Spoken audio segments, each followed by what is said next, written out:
Here's my exercise program. First step, warm-ups. First is jumping jacks. In jumping jacks, you have to open and close your leg while jumping together with your hands moving up and down like this.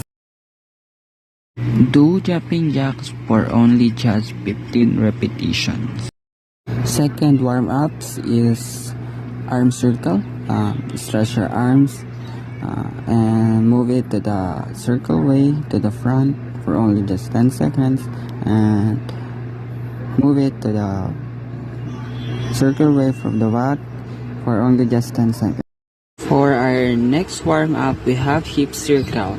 To do hip circles, you have to move your hips round and round to the left for only just 10 seconds, and after that you have to do it to the right way for only just 10 seconds too. Do it around and round and round and round and round and round your hips. Go, go, go, round and round your hips. For our last warm up, we have the knee drives.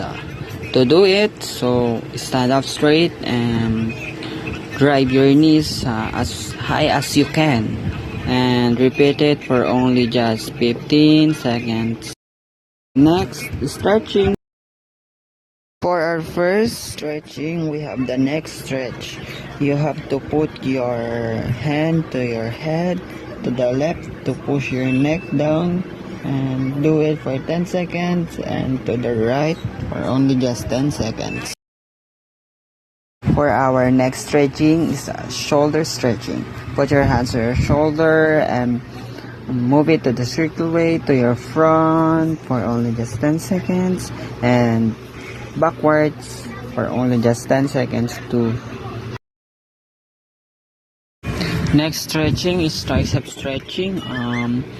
To do it, put your other hand to your back and the other one is holding your elbow just to make sure that your triceps is stretching, and do it for 15 seconds and the other one hand is for only 15 seconds. For the last stretching is bent over twist.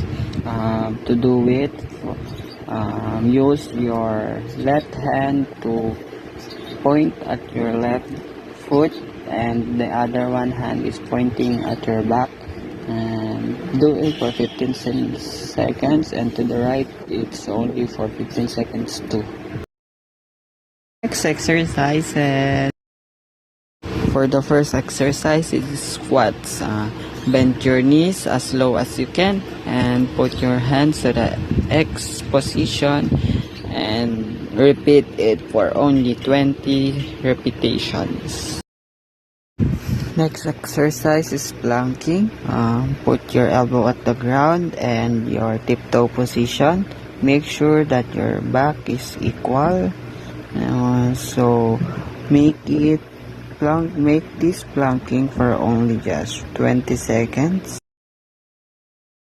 For our next exercise is push-up. So put your hands to the ground and on a tiptoe position and bend your shoulder as low as you can and do it repeatedly for 15 repetitions.